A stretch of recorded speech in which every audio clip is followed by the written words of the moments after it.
ಮಾಘೆ ಕೃಷ್ಣ ಚತುರ್ದಶ್ಯಾಂ ಅನ್ನುವಂತಹ ಮಾತು ಬರುವ ಹಾಗೆ ಮಾಘ ಮಾಸದ ಕೃಷ್ಣ ಪಕ್ಷದ ಅಮಾವಾಸ್ಯೆಯ ಹಿಂದಿನ ದಿವಸ ಅಂದರೆ ಕೃಷ್ಣ ಚತುರ್ದಶಿಯ ದಿವಸ ಮಹಾಶಿವರಾತ್ರಿ ಅನ್ನುವಂಥದ್ದನ್ನು ನಾವು ಹಬ್ಬವಾಗಿ ಆಚರಣೆ ಮಾಡ್ತೇವೆ. ಶಿವರಾತ್ರಿ ಅಂತ ಹೇಳಿದ್ರೆ ಕೆಲವೆಲ್ಲ ಬೇರೆ ಬೇರೆ ಹಿನ್ನೆಲೆ ಉಂಟು. ಇದಕ್ಕೆ ಭೃಗು ಮಹರ್ಷಿಗಳ ಶಾಪದ ಪರಿಣಾಮವಾಗಿ ಶಿವನಿಗೆ ಲಿಂಗ ಪೂಜೆ ಆರಂಭಗೊಂಡಂತಹ ವಿಶೇಷ ಪುಣ್ಯ ದಿವಸ, ಪ್ರದೋಷ ಕಾಲದ ಪುಣ್ಯ ದಿವಸ ಅಂತ ಒಂದು ಕತೆ ಹೇಳ್ತದೆ. ಮತ್ತೊಂದು ವಿಶೇಷವಾಗಿ ಶಿವಪಾರ್ವತಿಯರ ಮದುವೆಯಾದ ದಿವಸ ಅಂದರೆ ದಕ್ಷ ಪ್ರಜಾಪತಿಯ ಯಜ್ಞಕುಂಡದಲ್ಲಿ ದಾಕ್ಷಾಯಿಣಿ ಆತ್ಮಾಹುತಿ ಮಾಡಿದ ಮೇಲೆ ಪುನಃ ಪರ್ವತರಾಜನ ಮಗಳಾಗಿ ಹುಟ್ಟಿ ಆ ಸಂದರ್ಭದಲ್ಲಿ ಶಿವನೇ ಹೋದ ಜನ್ಮದಲ್ಲಿ ತನ್ನ ಪತಿ ಅಂತ ಗೊತ್ತಿದ್ದರಿಂದ ಆ ಪರ್ವತರಾಜನ ಮಗಳಾದಂಥ ಪಾರ್ವತಿ ಎರಡನೇ ಜನ್ಮದಲ್ಲೂ ಕೂಡ ನನಗೆ ಪರಶಿವನೇ ಪತಿಯಾಗಿ ಬರಬೇಕು ಅನ್ನುವಂತಹ ಒಂದು ಆಸೆಯಿಂದ ಹಂಬಲದಿಂದ ಮಾಡಿದಂತಹ ತಪಸ್ಸು, ಕೇವಲ ಪರ್ಣವನ್ನು ತಿಂದು ಗಾಳಿ ಸೇವನೆ ಮಾಡಿ ತಪಸ್ಸು ಮಾಡಿದಂತಹ ಸಂದರ್ಭದಲ್ಲಿ ಶಿವ ಪ್ರತ್ಯಕ್ಷ ಆಗದೇ ಇರುವಂತಹ ಸಂದರ್ಭದಲ್ಲಿ ಪರ್ಣವನ್ನು ತಿನ್ನುವುದನ್ನು ಕೂಡ ಬಿಟ್ಟು ಕೇವಲ ಗಾಳಿ ಸೇವನೆಯನ್ನು ಮಾಡಿ ಶಿವನ ಆರಾಧನೆ ಮಾಡ್ತಾಳೆ. ಅಪರ್ಣ ಅಂತ ಹೇಳಿ ಅವಳಿಗೆ ಇನ್ನೊಂದು ಹೆಸರು ಬರ್ತದೆ. ಆದ್ದರಿಂದ ಈ ಪರಶಿವ ಗೊತ್ತಾಗ್ತದೆ ಅವನಿಗೆ, ಪರ್ವತರಾಜನ ಮಗಳಾದಂಥ ಪಾರ್ವತಿ ನನ್ನ ದಾಕ್ಷಾಯಿಣಿ ಅಂತ ಗೊತ್ತಾಗ್ತದೆ. ಆ ಸಂದರ್ಭದಲ್ಲಿ ವಿಶೇಷವಾಗಿ ಅಂತಹ ದಾಕ್ಷಾಯಿಣಿಯ ಪರೀಕ್ಷೆ ಮಾಡಲಿಕ್ಕೆ ಬೇಕಾಗಿ ಒಂದು ಕಿರಾತಕನ ರೂಪದಲ್ಲಿ ಬಂದು ಆ ಪಾರ್ವತಿಯ ಮುಂದೆ ತನ್ನನ್ನು ತಾನು ಅಂದರೆ ಶಿವನನ್ನು ಬೈಲಿಕ್ಕೆ ಪ್ರಾರಂಭ ಮಾಡ್ತಾನೆ. ಆಗ ತನ್ನ ಪರಮೇಶ್ವರನನ್ನು ಬೈಯುವಂತಹ ಆ ಒಂದು ದೃಶ್ಯವನ್ನು ಕಂಡಂತಹ ಪಾರ್ವತಿ ಹತ್ತಿರದಲ್ಲಿರುವಂತಹ ಬೆತ್ತದಲ್ಲಿ ಆ ಕಿರಾತಕನಿಗೆ ಪ್ರಹಾರ ಮಾಡ್ತಾಳೆ, ಹೊಡಿತಾಳೆ. ಆಗ ಪಾರ್ವತಿಯ ಭಕ್ತಿಯನ್ನು ಕಂಡಂತಹ ಶಿವ ಪ್ರತ್ಯಕ್ಷನಾಗ್ತಾನೆ, ನಿಜವೇಷ ಧರಿಸ್ತಾನೆ. ಆಗ ಗೊಂದಲಕ್ಕೆ ಈಡಾಗ್ತಾಳೆ ಅವಳು. ಒಂದು ಕಡೆಯಲ್ಲಿ ನಾಚಿಕೆ, ಇನ್ನೊಂದು ಕಡೆಯಲ್ಲಿ ಗೊಂದಲ, ಇನ್ನೊಂದು ಕಡೆಯಲ್ಲಿ ತನ್ನ ಪತಿಯೇ ದೇವರಿಗೆ ಪ್ರಹಾರ ಮಾಡಿದೆ ಅನ್ನುವಂತಹ ಒಂದು ಬೇಸರ ಎಲ್ಲ ಒಟ್ಟಾಗುವಂತಹ ಸಂದರ್ಭದಲ್ಲಿ ಎಲ್ಲ ದೇವಾದಿದೇವತೆಗಳು ಕೂಡ ಆಕಾಶ ಮಾರ್ಗದಿಂದ ಪುಷ್ಪವೃಷ್ಟಿಯನ್ನು ಹಾಕ್ತಾರೆ. ಮಹಾವಿಷ್ಣು ಬ್ರಹ್ಮರೆಲ್ಲ ಸೇರಿಕೊಂಡು ಆ ರುದ್ರದೇವರಿಗೂ ಪಾರ್ವತಿಗೂ ಪರಮೇಶ್ವರನಿಗೂ ವಿವಾಹ ಮಾಡ್ತಾರೆ. ಅದೇ ಗಿರಿಜಾ ಕಲ್ಯಾಣ ಅನ್ನುವಂತಹ ಒಂದು ಪ್ರಸಂಗದಲ್ಲಿ ಬರ್ತದೆ. ಆ ಗಿರಿಜಾ ಕಲ್ಯಾಣ ಆದಂತಹ ದಿವಸವೇ ಮಹಾಶಿವರಾತ್ರಿ ಅಂತ ಇನ್ನೊಂದು ಉಲ್ಲೇಖ ಉಂಟು. ಮತ್ತು ಭಗೀರಥನ ಒಂದು ತಪಸ್ಸಿಗೆ ಒಲಿದಂತಹ ಗಂಗೆ ಭೂಲೋಕಕ್ಕೆ ಪ್ರವೇಶ ಮಾಡುವಂತಹ ಸಂದರ್ಭದಲ್ಲಿ ಅವಳ ರಭಸವನ್ನು ತಡಿಲಿಕ್ಕೆ ಗಂಗಾಧರ ಆಗ್ತಾನೆ ಪರಶಿವ. ತನ್ನ ವ್ಯೋಮಕೇಶ ಇಡೀ ಆಕಾಶಕ್ಕೆ ತನ್ನ ಜಟೆಯನ್ನು ಆವರಿಸಿ ಆ ಗಂಗೆಯನ್ನು ಜಟೆಯಲ್ಲಿ ಬಂಧನ ಮಾಡಿದ. ತನ್ಮೂಲಕವಾಗಿ ಭಗೀರಥನ ಇನ್ನೊಂದು ಪ್ರಾರ್ಥನೆಗೆ ಒಲಿದಂತಹ ಪರಶಿವ ಜಟೆಯಲ್ಲೇ ಗಂಗೆಯನ್ನು 9 ಪಾಲು ಮಾಡಿ ಒಂದು ಭಾಗವನ್ನು ತನ್ನ ಕೇಶರಾಶಿಯ ಮಧ್ಯದಿಂದ ಗಂಗೆಯನ್ನು ಬಿಡ್ತಾನೆ. ಆ ಗಂಗೆ ಭೂಮಿಗೆ ಅವತರಿಸಿದಂತಹ ದಿನವನ್ನು ಕೂಡ ಒಂದು ಮಹಾಶಿವರಾತ್ರಿ ಅಂತ ಒಂದು ಉಲ್ಲೇಖ ಇದೆ ಒಂದು ಕಥೆಯಲ್ಲಿ. ಹೀಗೆ ಲಿಂಗಪೂಜೆ ಪ್ರಾಪ್ತಿಯಾದಂತಹ, ಗಿರಿಜಾ ಕಲ್ಯಾಣ ಆದಂತಹ, ಗಂಗೆ ಉದ್ಭವ ಆದಂತಹ ದಿನ ಅನ್ನುವಂತಹ ವಿಶೇಷತೆಯಿಂದ ಶಿವರಾತ್ರಿಯನ್ನು ಕೊಂಡಾಡಲ್ಪಡ್ತದೆ. ಇಲ್ಲಿ ಕದ್ರಿ ಕ್ಷೇತ್ರ ಅನ್ನುವಂಥದ್ದು ಬ್ರಹ್ಮವಿಷ್ಣು ಶಿವಾತ್ಮಿಕವಾದಂತಹ ಕ್ಷೇತ್ರ. ಪರಶುರಾಮ ದೇವರಿಗೆ ಮೊದಲು ಕಂಡಂತಹ ಭಗವಂತ ಆ ಪರಶುರಾಮ ದೇವರು ಬ್ರಹ್ಮಾಚ್ಯುತೇಶ್ವರ ತನುಂ ಅನ್ನುವಂತಹ ಸಂಕಲ್ಪದಿಂದ, ಅಂದರೆ ನನಗೆ ಒಂದೇ ಸ್ವರೂಪದಲ್ಲಿ ಒಂದೇ ಲಿಂಗದಲ್ಲಿ ಬ್ರಹ್ಮದೇವರು, ವಿಷ್ಣುದೇವರು, ರುದ್ರದೇವರು ಪ್ರಕಟ ಆಗಬೇಕು ಅನ್ನುವಂತಹ ಸಂಕಲ್ಪದಿಂದ ತಪಸ್ಸು ಮಾಡಿದ್ರಿಂದ ಬಾವಿಯಲ್ಲಿ ರಸಕೂಪ ಸಂಸ್ಥಂ, ಬಾವಿಯಲ್ಲಿ ಲಿಂಗ ತನ್ನಿಂದ ತಾನೇ ಉದ್ಭವ ಆಗ್ತದೆ.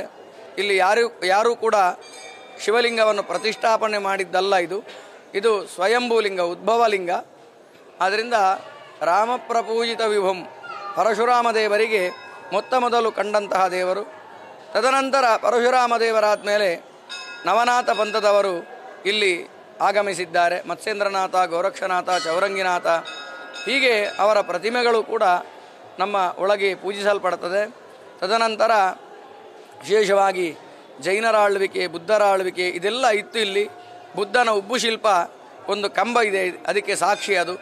ವ್ಯಾಸಮುನಿಯ ಒಂದು ಪ್ರತಿಮೆ ಇದೆ, ಇದು ಬುದ್ಧನ ರೂಪದಲ್ಲಿ ಪ್ರಕಟಗೊಳ್ಳುತ್ತದೆ.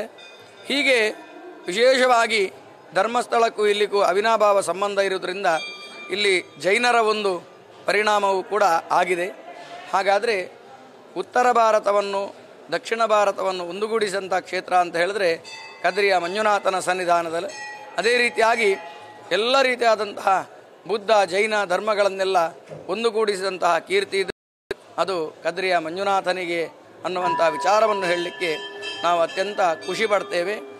ಶಿವರಾತ್ರಿಯ ದಿವಸ ಇಲ್ಲಿ ಬೆಳಗಿನ ಜಾವದಿಂದಲೇ 5:05 ಇಲ್ಲಿ ವಿಶೇಷವಾಗಿ ಭಕ್ತರ ಒಂದು ಆಗಮನ ಆಗಿದೆ.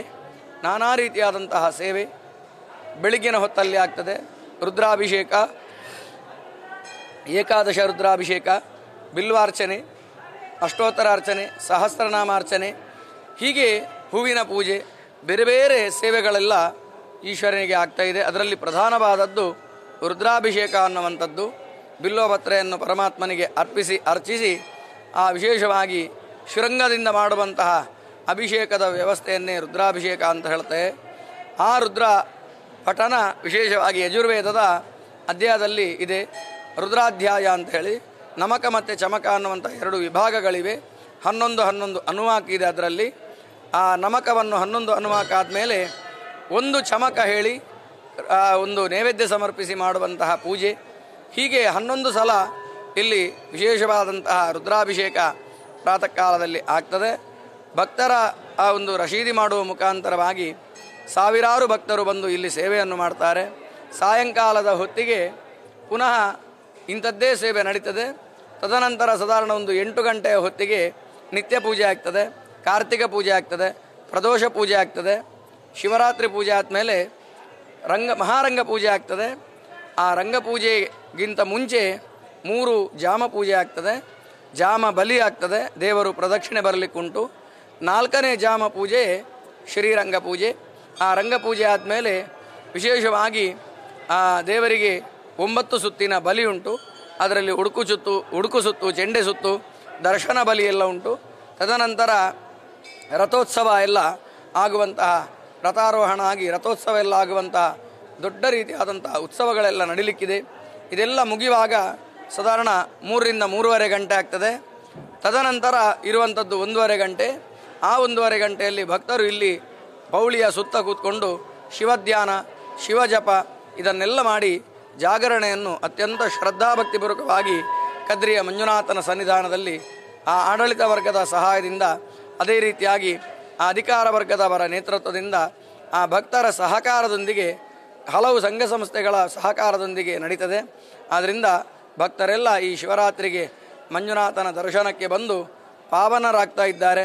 ಯಾರೆಲ್ಲ ಇನ್ನೂ ಬರಲಿಕ್ಕಿದ್ದಾರೋ ನಿಮಗೆಲ್ಲ ಆತ್ಮೀಯವಾದಂಥ ಸ್ವಾಗತವನ್ನು ಕೋರ್ತೇವೆ. ಕದ್ರಿಯ ಮಂಜುನಾಥನ ಸನ್ನಿಧಾನಕ್ಕೆ ಬಂದು ಶಿವರಾತ್ರಿಯ ಆರಾಧನೆ ಮಾಡಿ ಪುಣ್ಯವನ್ನು ಸಂಪಾದಿಸಿ ಕೃತಾರ್ಥರಾಗಬೇಕಾಗಿ ಭಕ್ತರಲ್ಲಿ ವಿನಂತಿ. ವಿಶೇಷವಾಗಿ 3 ವಿಷಯ ಈ ಶಿವರಾತ್ರಿಯಲ್ಲಿ ಮುಖ್ಯ. ಒಂದು ಶಿವಧ್ಯಾನ, ಆ ಧ್ಯಾನದ ಮುಖಾಂತರವಾಗಿ ಉಪವಾಸದ ಒಂದು ಸ್ಪರ್ಶ, ತದನಂತರ ಜಾಗರಣೆ ಅನ್ನುವಂಥ ಒಂದು ವಿಚಾರ.